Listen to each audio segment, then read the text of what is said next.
Hi friends, வீரா சீரியலில் அடுத்த எபிசோடுக்கான ப்ரோமோவில் என்ன நடக்க போகுதுன்னா, வீரா எல்லார் முன்னாடியும் இந்த முடிவு எடுக்கிறதுக்கு நான் தான் காரணம், இதில் வள்ளி அம்மாவோ இல்லை உங்கள் பையனோ சொல்லி நான் இந்த முடிவு எடுக்கலை, இந்த வீட்டோட மருமகளாக வந்து வாழணும்னு நான் சுயமாகவே முடிவெடுத்து தான் வந்திருக்கேன்னு வீரா சொல்கிறாங்க.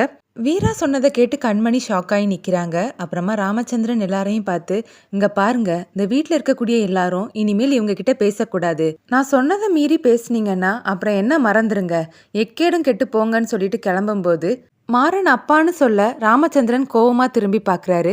இங்க பாருடா, சத்தியமா சொல்றேன், நீ செஞ்ச அராஜகத்துக்கு கூடிய சீக்கிரத்திலே ஒரு நல்ல முடிவு வரும், நீ நினைச்சது நடந்துடுச்சுன்னு ரொம்ப சந்தோஷப்படாதடா, அந்த பாவத்துக்கு நீ அனுபவிக்க தான் போற, ஒரு குடும்பத்தையே சிதைச்சிருக்க, உன்னெல்லாம் என் பிள்ளைன்னு சொல்றதுக்கே எனக்கு அசிங்கமா இருக்குது, நீ நல்லாவே இருக்க மாட்டடான்னு சொல்லிட்டு கோவமா உள்ள போறாரு. சரி வாங்க, ரெண்டு பேரும் உள்ள போலான்னு வள்ளி சொல்ல, நான் சொல்றத கேட்க மாட்டியா வீரான்னு கண்மணி கேட்குறாங்க. நல்லதை யார் சொன்னாலும் நான் கேட்பேன் கண்மணின்னு வீரா சொல்றாங்க. அப்ப நான் உனக்கு கெட்டது சொல்றேன்னு நீ நினைக்கிறியா வீரான்னு கண்மணி கேட்கும்போது வீரா கண்மணியை பார்த்து சிரிச்சுட்டே உள்ள போறாங்க. இதோட எபிசோட் ப்ரோமோ முடியுது.